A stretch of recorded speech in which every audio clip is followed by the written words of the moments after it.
Columbia Broadcasting System and its affiliated stations present Orson Wells and the Mercury Theater on the air in The War of the Worlds by H.G. Wells.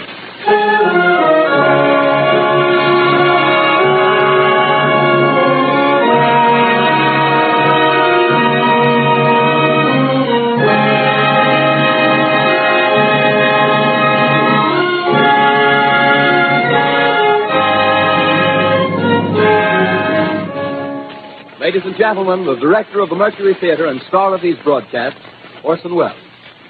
We know now that in the early years of the 20th century, this world was being watched closely by intelligences greater than man's, and yet as mortal as his own.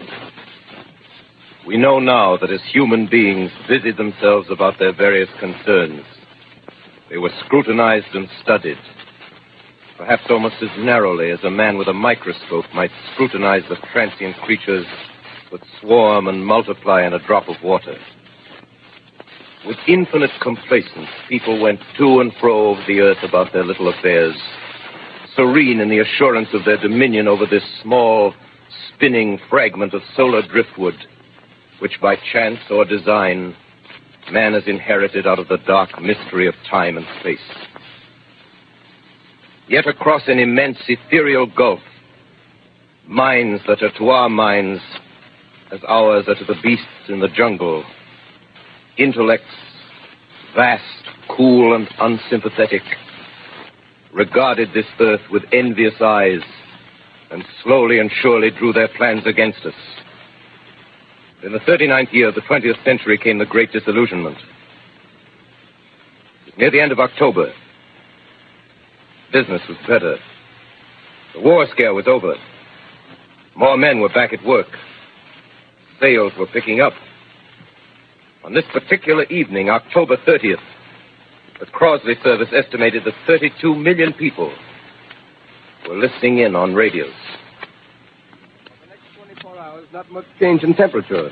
A slight atmospheric disturbance of undetermined origin is reported over Nova Scotia, causing a low-pressure area to move down rather rapidly over the northeastern states, bringing a forecast of rain accompanied by winds of light gale force. Maximum temperature 66, minimum 48. This weather report comes to you from the Government Weather Bureau. We take you now to the Meridian Room in the Hotel Park Plaza in downtown New York, where you will be entertained by the music of Raymond Raquello and his orchestra.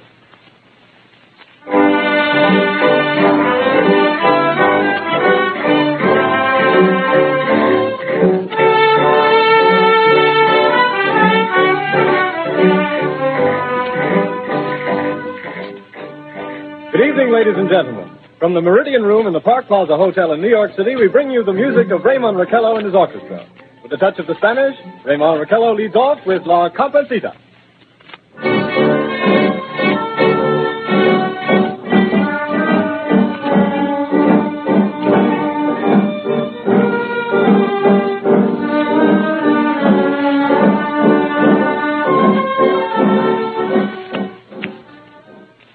Ladies and gentlemen, we interrupt our program of dance music to bring you a special bulletin from the Jennings Observatory, Chicago, Illinois, reports observing several explosions of incandescent gas occurring at regular intervals on the planet Mars.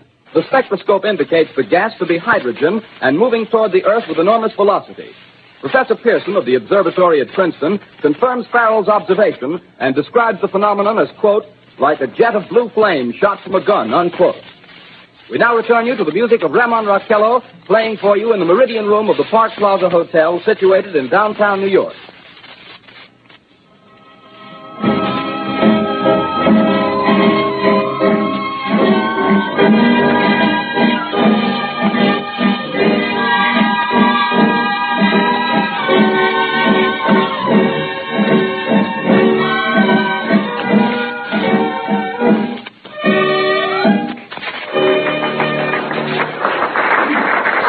And now a tune that never loses favor, the ever-popular Stardust, Raymond Raquello and his orchestra.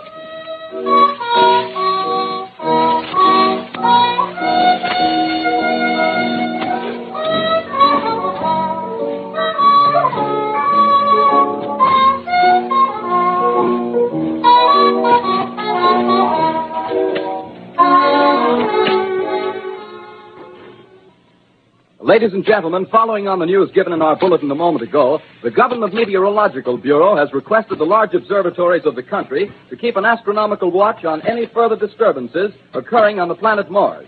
Due to the unusual nature of this occurrence, we have arranged an interview with the noted astronomer, Professor Pearson, who will give us his views on this event. In a few moments, we will take you to the Princeton Observatory at Princeton, New Jersey. We return you until then to the music of Ramon Raquello and his orchestra.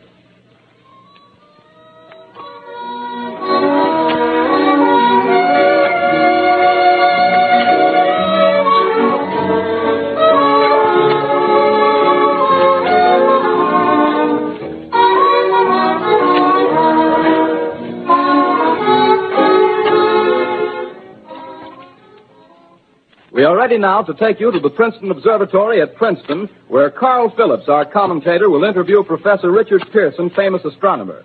We take you now to Princeton, New Jersey.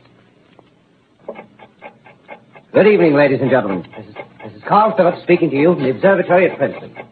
I'm standing in a large semicircular room, pitch black except for an oblong split in the ceiling. Through this opening, I can see a sprinkling of stars that cast a kind of frosty glow over the intricate mechanism of the huge telescope. The ticking sound you hear is the vibration of the clockwork.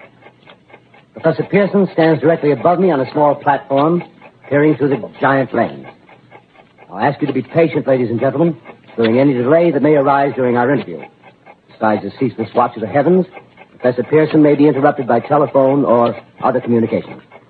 During this period, he is in constant touch with the astronomical centers of the world. Professor, may I begin our questions? Any time, Mr. Phillips. Professor, would you please tell our radio audience exactly what you see as you observe the planet Mars through your telescope? Nothing unusual at the moment, Mr. Phillips. A red disk swimming in the blue sea. Transverse stripes across the disk.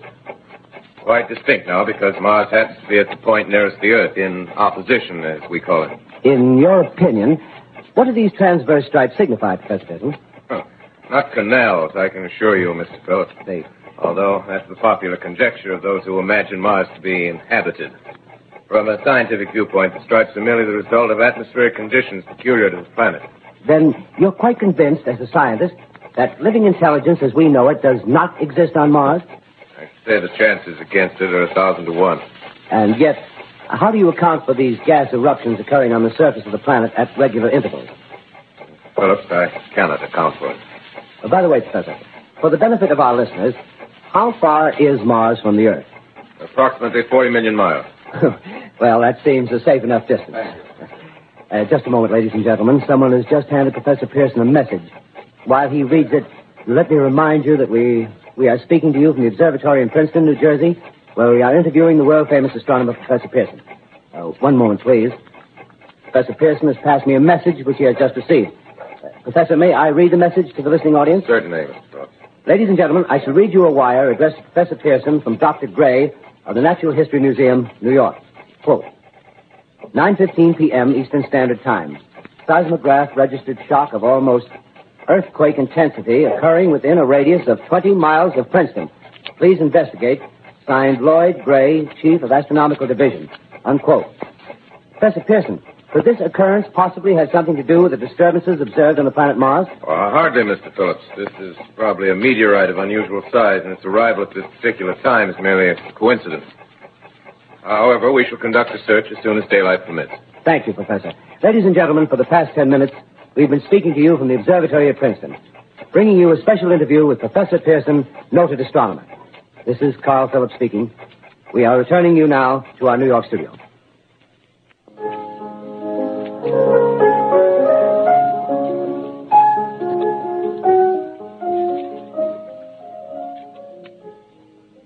Ladies and gentlemen, here is the latest bulletin from the Intercontinental Radio News. Toronto, Canada. Professor Morse of Macmillan University reports observing a total of 3 explosions on the planet Mars between the hours of 7:45 p.m. and 9:20 p.m. Eastern Standard Time. This confirms earlier reports received from American observatories. Now, nearer home, comes a special bulletin from Trenton, New Jersey. It is reported that at 8:50 p.m., a huge flaming object, believed to be a meteorite, fell on a farm in the neighborhood of Grover's Mill, New Jersey, 22 miles from Trenton. The flash in the sky was visible within a radius of several hundred miles, and the noise of the impact was heard as far north as Elizabeth. we have dispatched a special mobile unit to the scene, and we'll have our commentator, Carl Phillips, give you a word picture of the scene as soon as he can reach there from Princeton. In the meantime, we take you to the Hotel Martinet in Brooklyn, where Bobby Millett and his orchestra are offering a program of dance music.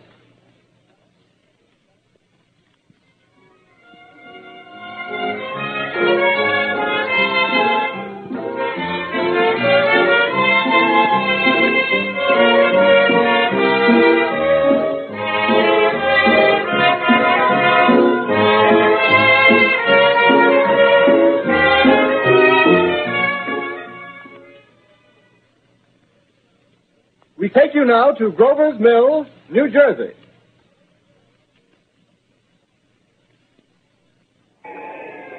Ladies and gentlemen, this is Carl Phillips again, out at the Wilmot Farm, Grover's Mill, New Jersey. Professor Pearson and myself made the 11 miles from Princeton in 10 minutes. Well, I hardly know where to begin. To paint for you a word picture of a strange scene before my eyes, like something out of a modern Arabian Nights. Well, I just got here. I hadn't had a chance to look around yet. I guess that's it. Yes, I guess that's the thing directly in front of me. Half buried in a vast pit. Must have struck with terrific force. The ground is covered with splinters of a tree. It must have struck on its way down. But I can see the object itself doesn't look very much like a meteor. At least not the meteors I've seen. It looks more like a huge cylinder. Has a diameter of, what would you say, Professor Pearson? What's that? What would you say, what's the diameter of this? About 30 yards. About 30 yards. The metal on the sheath is, well, I've never seen anything like it. The color is sort of yellowish white. The curious spectators now are pressing close to the object in spite of the efforts of the police to keep them back. Getting in front of my line of vision. Would you mind standing one side, please? While the policemen are pushing the crowd back. Here's Mr. Wilmot, owner of the farm here. He may have some interesting facts to add. Mr. Wilmot, would you please tell the radio audience as much as you remember of this rather unusual visitor that dropped in your backyard? A step closer, please. Ladies and gentlemen, this is Mr. Wilmot. Well, I was listening to the radio. Closer and louder, please. Pardon me? Louder, please, closer. Yes. I was listening to the radio and kind of drowsing. That professor fellow was talking about Mars, so I was half chosen and half... Yes, Mr. Wilmot, and then what happened? Well, as I was saying, I was listening to the radio, kind of halfway. Yes, Mr. Wilmot, and then you saw something. Well, not first off. I heard something. And what did you hear? A hissing sound like this.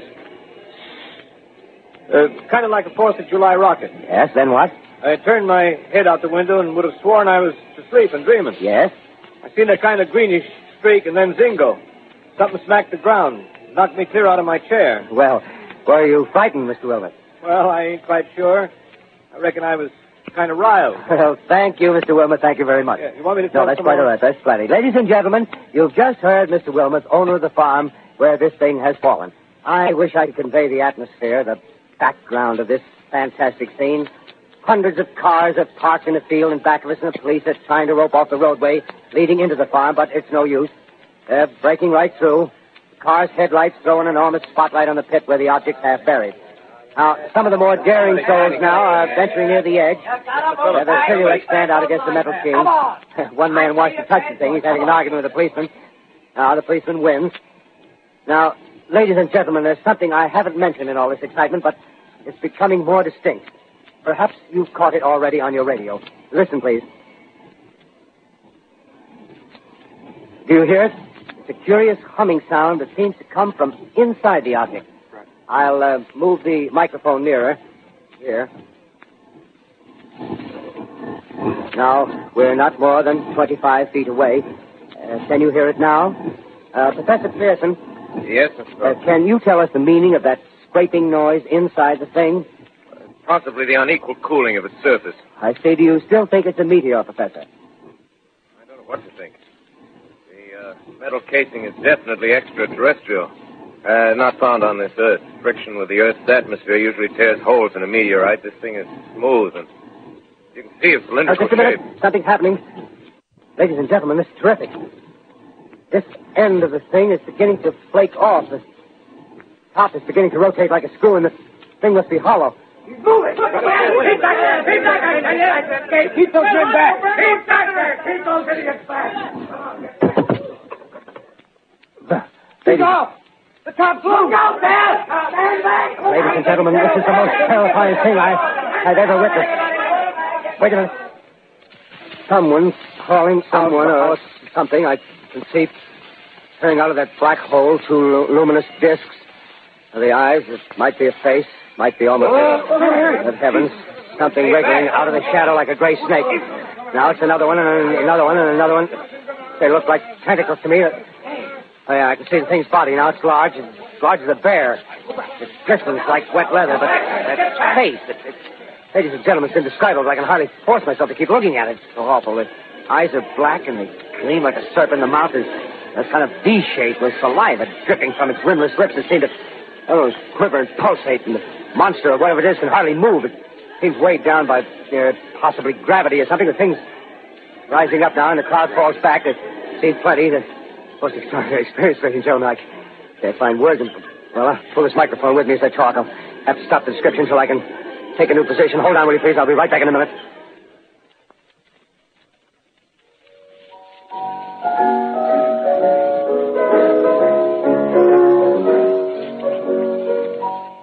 Yards to my right.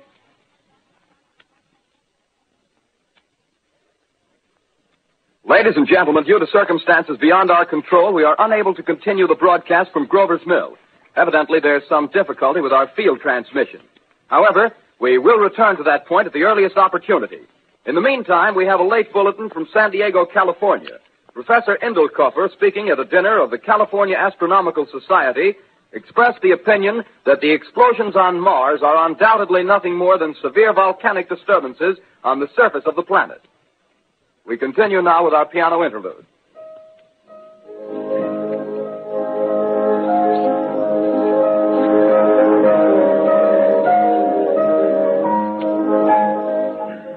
Ladies and gentlemen, I've just been handed a message that came in from Grover's Mill by telephone. Just one moment, please. At least 40 people, including 6 state troopers, lie dead in a field east of the village of Grover's Mill, their bodies burned and distorted beyond all possible recognition. The next voice you hear will be that of Brigadier General Montgomery Smith, commander of the state militia at Trenton, New Jersey. I have been requested by the governor of New Jersey to place the counties of Mercer and Middlesex as far west as Princeton and east to Jamesburg under martial law. No one will be permitted to enter this area except by special pass issued by state or military authorities. 4 companies of state militia are proceeding from Trenton to Grover's Mill and will aid in the evacuation of homes within the range of military operations. Thank you. You have just been listening to General Montgomery Smith, commanding the state militia at Trenton. In the meantime, further details of the catastrophe at Grover's Mill are coming in. The strange creatures, after unleashing their deadly assault, crawled back in their pit and made no attempt to prevent the efforts of the firemen to recover the bodies and extinguish the fire. The combined fire departments of Mercer County are fighting the flames which menace the entire countryside. We have been unable to establish any contact with our mobile unit at Grover's Mill, but we hope to be able to return you there at the earliest possible moment. In the meantime, we take you to... Just one moment, please. Ladies and gentlemen, I have just been informed that we have finally established communication with an eyewitness of the tragedy.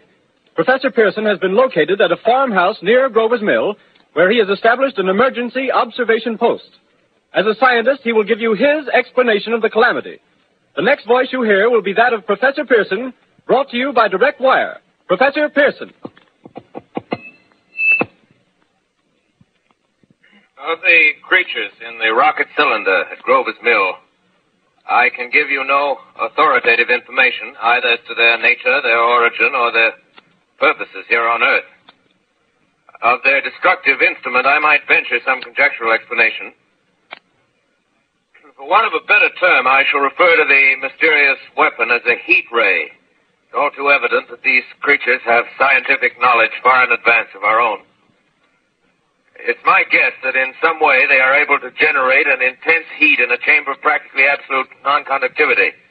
This intense heat they project in a parallel beam against any object they choose by means of a polished parabolic mirror of unknown composition, much as the mirror of a lighthouse projects a beam of light. That is my conjecture of the origin of the heat ray. Thank you, Professor Pearson. Ladies and gentlemen, here is a bulletin from Trenton. It is a brief statement informing us that the charred body of Carl Phillips has been identified in a Trenton hospital. Now, here's another bulletin from Washington, D.C. The Office of the Director of the National Red Cross reports 10 units of Red Cross emergency workers have been assigned to the headquarters of the state militia, stationed outside of Grover's Mill, New Jersey. Here's a bulletin from State Police, Princeton Junction. The fires at Grover's Mill and vicinity are now under control. Scouts report all quiet in the pit, and there is no sign of life appearing from the mouth of the cylinder. Now, ladies and gentlemen, we have a special statement from Mr. Harry McDonald, Vice President in charge of operations. We have received a request from the state militia of Trenton to place at their disposal our entire broadcasting facilities. In view of the gravity of the situation, and believing that radio has a responsibility to serve in the public interest at all times, we are turning over our facilities to the state militia at Trenton.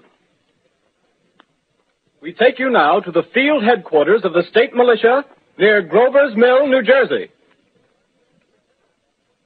This is Captain Lansing of the Signal Corps, attached to the state militia, now engaged in military operations in the vicinity of Grover's Mill.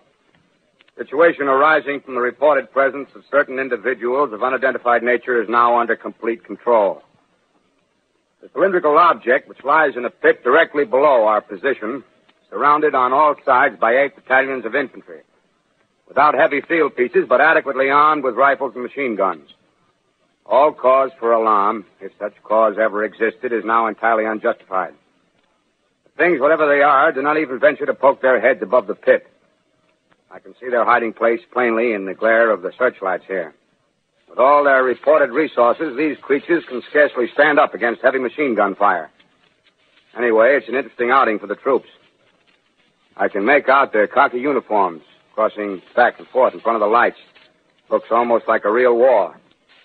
There appears to be some slight smoke in the woods bordering the Millstone River. Probably fire started by campers. Well, we ought to see some action soon. One of the companies is deploying on the left flank. A quick thrust and it'll all be over. Oh, wait a minute. I see something on top of the cylinder. No, it's nothing but a shadow. Now the troops are on the edge of the Wilmot Farm. 7,000 armed men closing in on an old metal tube. A tub, rather. Well, wait, that wasn't a shadow. It's something moving. Solid metal, kind of a shield-like affair rising up out of the cylinder. It's going higher and higher. What? It's standing on legs, actually rearing up on a sort of metal framework. Now it's reaching above the trees and the searchlights are on it. Hold on.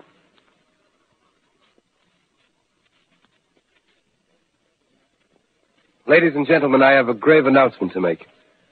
Incredible as it may seem, both the observations of science and the evidence of our eyes lead to the inescapable assumption that those strange beings who landed in the Jersey farmlands tonight are the vanguard of an invading army from the planet Mars. The battle which took place tonight at Grover Mills has ended in one of the most startling defeats ever suffered by an army in modern times.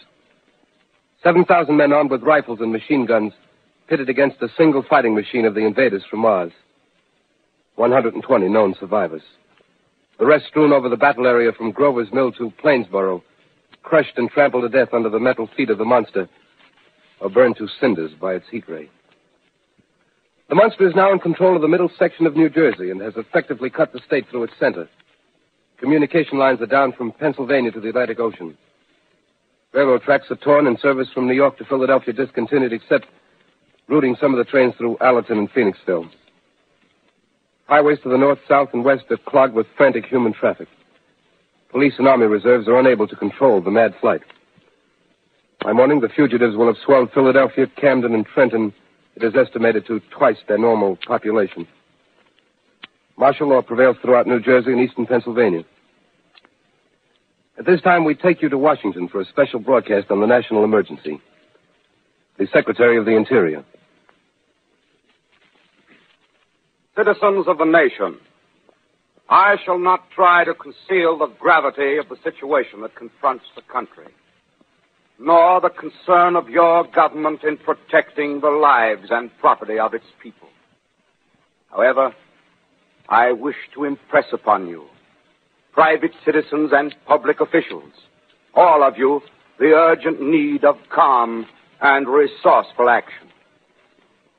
Fortunately, this formidable enemy is still confined to a comparatively small area. and we may place our faith in the military forces to keep them there.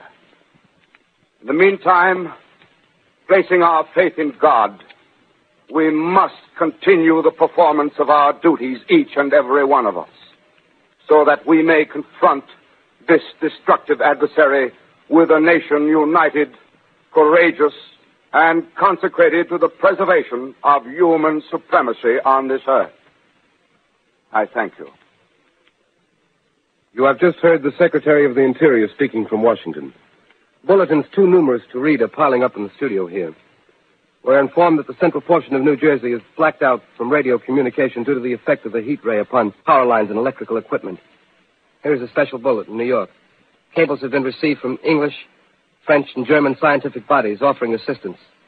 Astronomers report continued gas outbursts at regular intervals on the planet Mars. The majority voiced the opinion that the enemy will be reinforced by additional rocket machines. There have been several attempts made to locate Professor Pearson of Princeton, who has observed Martians at close range. It is feared he was lost in the recent battle. Langham Field, Virginia. Scouting planes report 3 Martian machines visible above treetops, moving north toward Somerville with population fleeing ahead of them. The heat ray is not in use, although advancing at express train speed, invaders pick their way carefully. They seem to be making a conscious effort to avoid destruction of cities and countryside. However, they stop to uproot power lines, bridges, and railroad tracks. Their apparent objective is to crush resistance, paralyze communication, and disorganize human society. Here is a bulletin from Basking Ridge, New Jersey. Coon hunters have stumbled on a second cylinder similar to the first, embedded in the great swamp 20 miles south of Morristown. Army field pieces are proceeding from Newark to blow up the second invading unit before the cylinder can be opened and the fighting machine rigged. They are taking up a position in the foothills of Watchung Mountains. Another bulletin from Langham Field, Virginia. Scouting planes report enemy machines, now 3 in number, increasing speed northward, kicking over houses and trees in their evident haste to form a conjunction with their allies south of Morristown. Machines also sighted by telephone operator east of Middlesex within 10 miles of Plainfield. Here's a bulletin from Winston-Field, Long Island. A fleet of Army bombers carrying heavy explosive flying north in pursuit of enemy. Scouting planes act as guides. They keep the speeding enemy in sight. Just a moment, please, ladies and gentlemen. We've run special wires to the artillery line in adjacent villages to give you direct reports in the zone of the advancing enemy. First, we take you to the battery of the 22nd Field Artillery, located in the Watchung Mountains. Range 32 meters. 32 meters. Projection 39 degrees. 39 degrees. Fire. 140 yards to the right, sir. Shift range 31 meters. 31 meters. Projection 37 degrees. 37 degrees. Fire.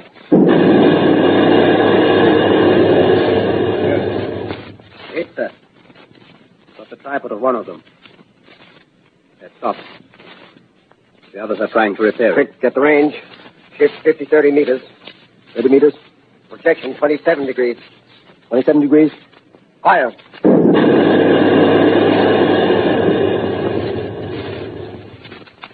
Can't see the shell lamp, sir. Letting off a smoke. What is it? Black smoke, sir. Moving this way. Lying close to the ground. Moving fast. Put on gas mask. Get ready to fire. Shift to 24 meters. 24 meters. Projection 24 degrees. 24 degrees. Fire.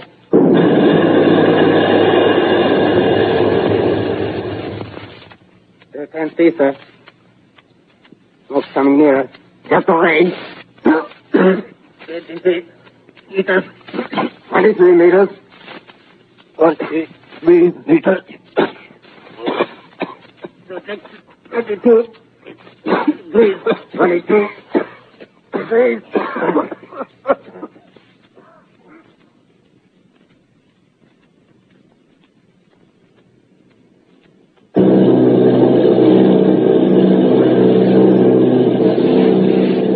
Army bombing plane B-843 off Bayonne, New Jersey. Lieutenant Vogt, commanding 8 bombers, reporting to Commander Fairfax, Langham Field. This is Vogt reporting to Commander Fairfax, Langham Field. Enemy tripod machines now in sight. Reinforced by 3 machines from the Morristown cylinder. 6 altogether. One machine partially crippled. Believed hit by shell from Army gun in Watchung Mountains. Guns now appear silent. A heavy black fog hanging close to the earth of extreme density, nature unknown. No sign of heat ray. Enemy now turns east, crossing Passaic River into the Jersey marshes. Another straddles the Pulaski Skyway. Evident objective is New York City. They're pushing down a high-tension power station. The machines are close together now, and we're ready to attack. Planes circling, ready to strike.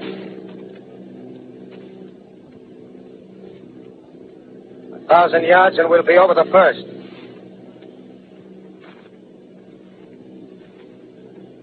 $800 yards.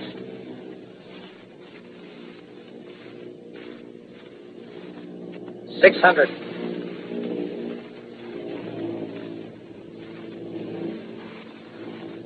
$400. $200. There they go. The giant arm raised. Green flash. They're spraying us with flame. 2,000 feet. Engines are giving out. No chance to release bombs. Only one thing left. Drop on them, plane and all. We're diving on the first one. Now the engine's gone. 8.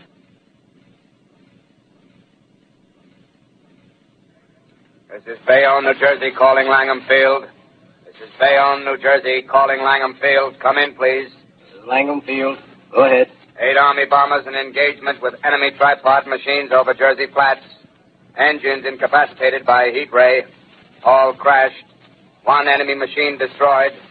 Enemy now discharging heavy black smoke in direction of... This is Newark, New Jersey. This is Newark, New Jersey. Warning. Poisonous black smoke pouring in from Jersey marshes. Reaches South Street.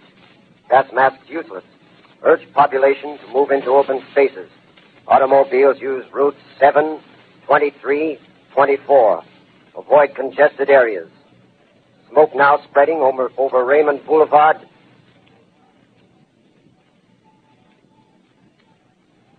X2L calling CQ, 2X2L calling CQ, 2X2L calling 8X3R. Come in, please.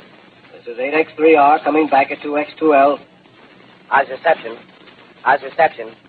Okay, please. Where are you, 8X3R? What's the matter? Where are you?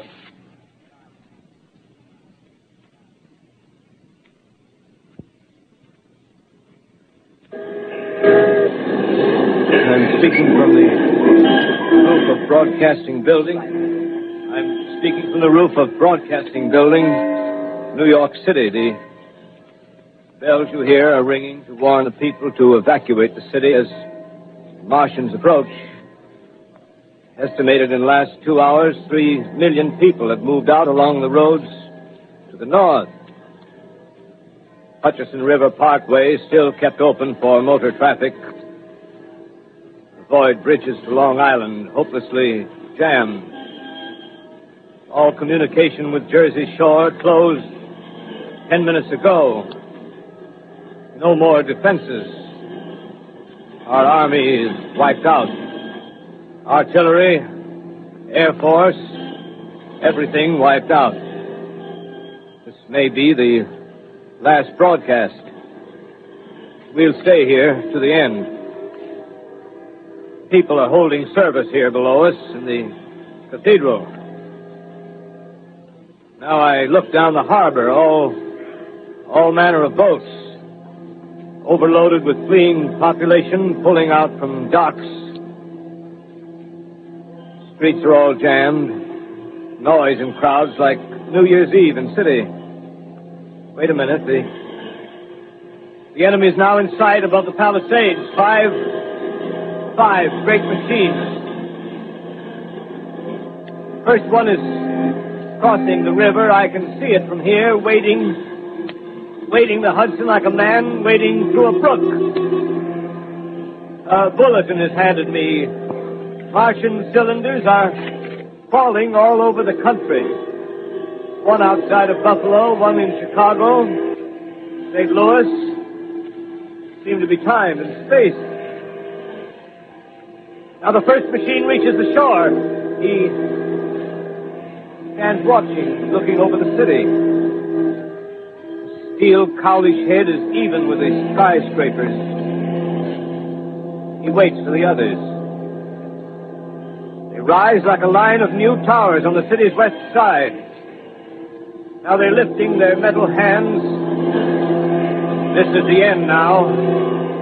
Smoke comes out, black smoke drifting over the city. People in the streets see it now. They're running toward the East River, thousands of them, dropping in like rats.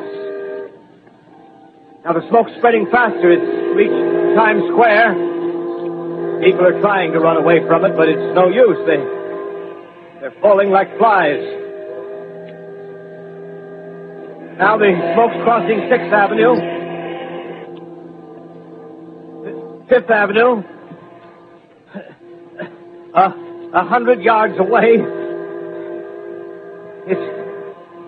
It's 5th Street.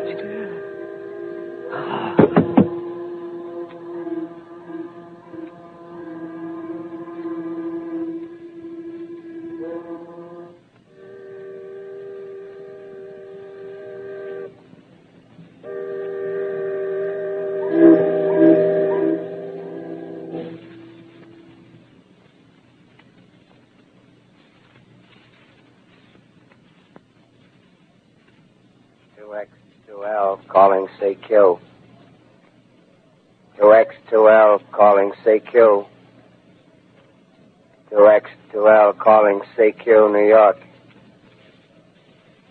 Isn't there anyone on the air? Isn't there anyone on the air? Isn't there anyone? 2X2L.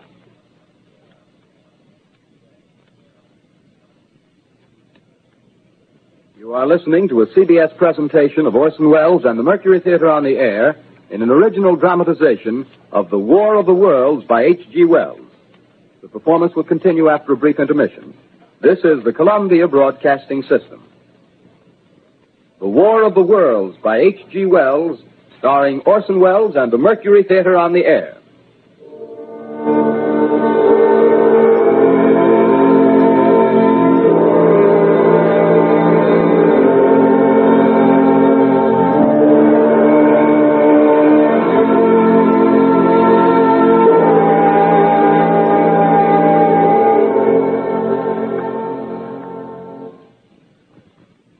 I set down these notes on paper. I'm obsessed by the thought that I may be the last living man on Earth. I've been hiding in this empty house near Grover's Mill, a small island of daylight cut off by the black smoke from the rest of the world. All that happened before the arrival of these monstrous creatures in the world now seems part of another life. A life that has no continuity with the present. Furtive existence of the lonely derelict who pencils these words on the back of some astronomical notes bearing the signature of Richard Pearson. I look down at my blackened hand and I try to connect them with a professor who lives at Princeton and who, on the night of October 20th, glimpsed through his telescope an orange splash of light on a distant planet. My wife, my colleagues, my students, my books, my observatory, my world. Where are they? Did they ever exist? Am I Richard Pearson? What day is it? Do days exist without calendars? Does time pass when there are no human hands left to wind the clocks? In writing down my daily life, I tell myself I shall preserve human history between the dark covers of this little book that was meant to record the movements of the stars. But to write, I must live, and to live, I must eat. Find moldy bread in the kitchen and an orange not too spoiled to swallow. keep watch at the window. Time to time, I catch sight of a Martian above the black smoke.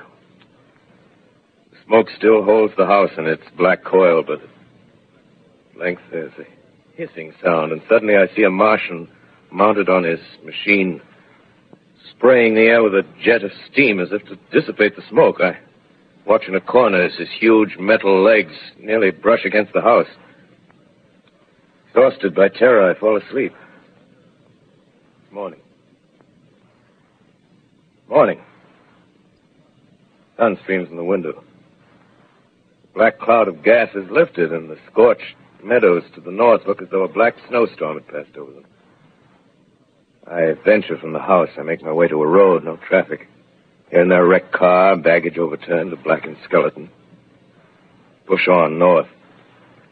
For some reason, I feel safer trailing these monsters than running away from them. And I keep a careful watch. I've seen the Martians feed. Should one of their machines appear over the top of trees, I'm ready to fling myself flat on the earth. I come to a chestnut tree. October. Chestnuts are ripe. Fill my pockets. I must keep it alive. 2 days I wander in a vague northerly direction through a desolate world. Finally, I notice a living creature. A small red squirrel in a beech tree. I stare at him and wonder. He stares back at me. I believe at that moment the animal and I shared the same emotion. The joy of finding another living being. Push on north. I find dead cows in a brackish field, and beyond the charred ruins of a dairy and a silo, remain standing guard over the wasteland like a lighthouse, deserted by the sea. Astride the silo perches a weathercock. The arrow points north. North. Next day, I come to a city. City vaguely familiar in its contours, yet its buildings strangely dwarfed and leveled off as if a giant had sliced off its highest towers with a capricious sweep of his hand. Reached the outskirts. I found Newark. Newark, undemolished but humbled by some whim of the advancing Martians. Presently, with an odd feeling of being watched, I caught sight of something crouching in a doorway. I made a step towards it. It rose up and became a man. A man armed with a large knife. Stop! Where do you come from? I come from many places. A long time ago, from Princeton. Princeton, huh? That's near Grover's Mill. Yes. Grover's Mill.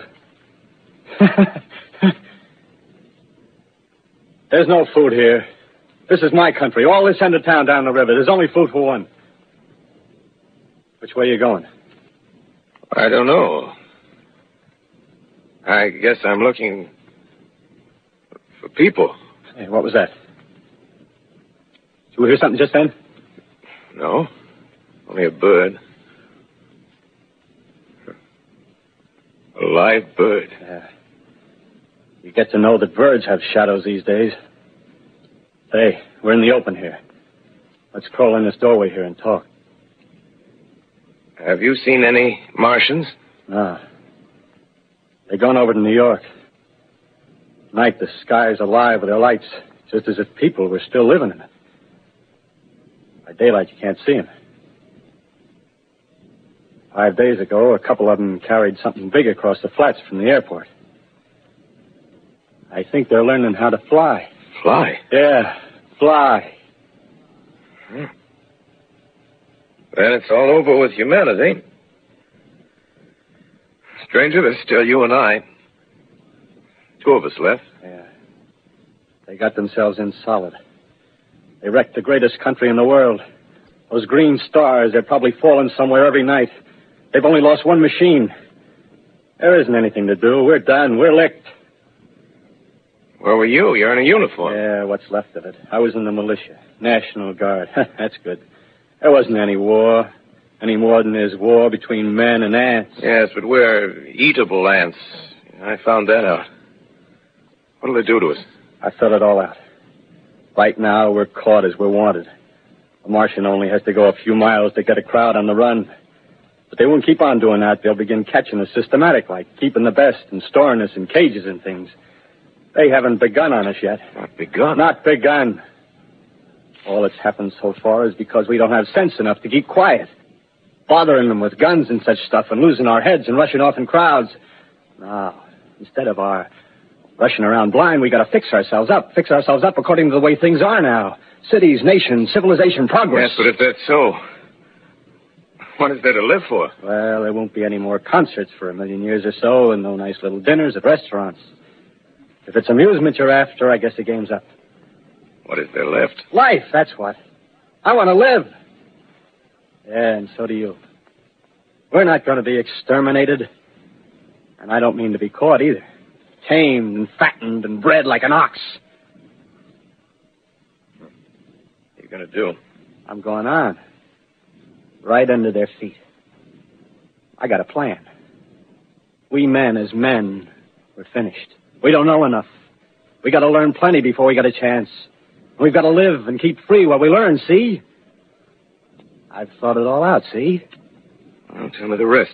Well, it isn't all of us that are made for wild beasts. That's what it got to be. That's why I watched you. Watched you. All those little office workers that used to live in these houses. They be no good. They haven't any stuff in them.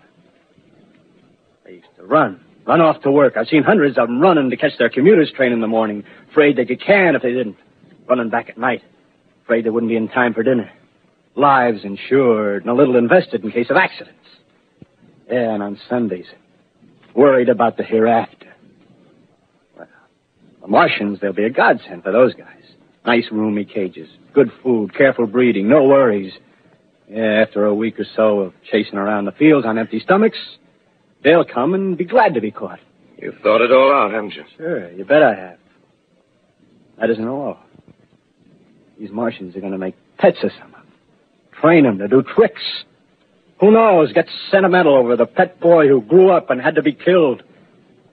Yeah, and some maybe, they'll train to hunt us. Oh, no, it's impossible. Human Yes, they will. There's men who do it gladly. If one of them ever comes after me, by... In the meantime, you and I and others like us, where are we to live when the Martians own the Earth? I got it all figured out. We'll live underground. I've been thinking about the sewers. Under New York, there are miles and miles of them. The main ones, they're big enough for anybody. And there's cellars, vaults, underground storerooms, railway tunnels, subways. You begin to see, huh? We'll get a bunch of strong men together. No weaklings. That rubbish, out. As you meant me to go. All right. Give you a chance, didn't I? Won't quarrel about that. Go on. Well, we got to make safe places for us to stay in, see? Get all the books we can. Science books. That's where men like you come in, see? We raid the museums. We'll even spy on the Martians. May not be so much we have to learn before... Listen. Just imagine this. 4 or 5 of their own fighting machines suddenly start off. Heat rays right and left. Not a Martian in them. Not a Martian in them, see? But men. Men who've learned the way how. May even be in our time. Gee. Imagine having one of them lovely things with a heat ray wide and free. We'd turn it on Martians. We'd turn it on men. We'd bring everybody down on their knees. That's your plan. You. Me. A few more of us. We'd own the world. I see. Hey. Hey, what's the matter? Where are you going? Not to your world. Bye, stranger. Well, after parting with the artilleryman, I came at last to the Holland Tunnel. I entered that silent tube. Anxious to know the fate of the great city on the other side of the Hudson. Cautiously, I came out of the tunnel and made my way up Canal Street. Reached 14th Street, and there again were Black powder and several bodies and an evil, ominous smell from the gratings of the cellars of some of the houses. I wandered up through the 30s and 40s, stood alone on Times Square, caught sight of a lean dog running down 7th Avenue with a piece of dark brown meat in his jaws and a pack of starving mongrels at his heels. Made a wide circle around me as though he feared I might prove a fresh competitor. Walked up Broadway in the direction of that strange powder, past silent shop windows, displaying their mute wares to empty sidewalks. Past the Capitol Theater, silent, dark. Past a shooting gallery where a row of empty guns faced an arrested line of wooden ducks. Near Columbus Circle, I noticed models of 1939 motor cars in the showrooms facing empty streets. Over the top of the General Motors building, I watched a flock of black birds circling in the sky. Hurried on. Suddenly, I caught sight of the hood of a Martian machine, standing somewhere in Central Park, gleaming in the late afternoon sun. An insane idea. I rushed recklessly across Columbus Circle and into the park. I climbed a small hill above the pond at 60th Street, and from there I could see, standing in a silent row along the mall, 19 of those great metal titans, their cowls empty, their steel arms hanging listlessly by their sides. I looked in vain for the monsters that inhabit those machines. Suddenly, my eyes were attracted to the immense flock of black birds that hovered directly below me. They circled to the ground.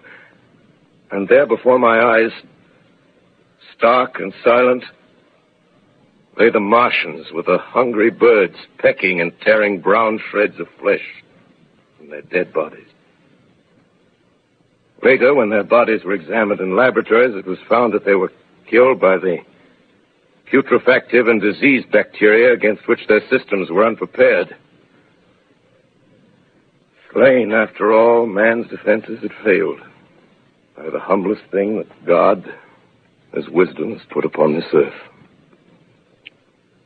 Before the cylinder fell, there was a general persuasion that through all the deep of space, no life existed beyond the petty surface of our minute sphere. Now we see further. Dim and wonderful is the vision I've conjured up in my mind of life spreading slowly from this little seedbed of the solar system throughout the inanimate vastnesses of sidereal space. But it's a remote dream. Maybe that the destruction of the Martians is only a reprieve to them and not to us. Is the future ordained, perhaps? Strange it now seems to sit in my peaceful study at Princeton, writing down this last chapter of the record, begun at a deserted farm in Grover's Mill. Strange to watch children playing in the streets. Strange to see young people strolling on the green where the new spring grass heals the last black scars of a bruised earth. Strange to watch the sightseers enter the museum where the dissembled parts of a Martian machine are kept on public view. Strange when I recall the time when I first saw it. Bright and clean-cut, hard and silent under the dawn of that last great day.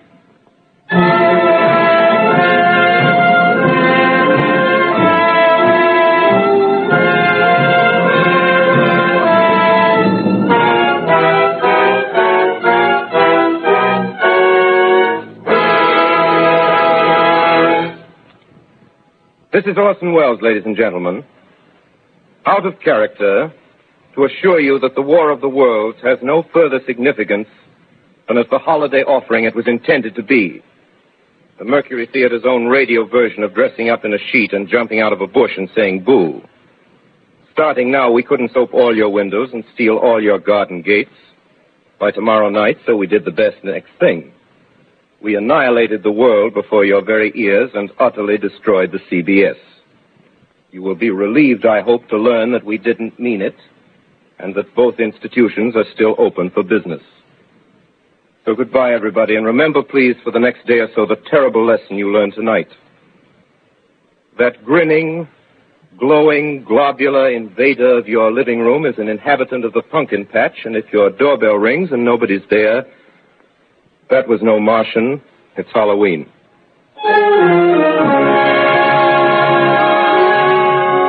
Tonight, the Columbia Broadcasting System and its affiliated stations coast to coast has brought you The War of the World by H.G. Wells, the 17th in its weekly series of dramatic broadcasts featuring Orson Wells and the Mercury Theater on the air.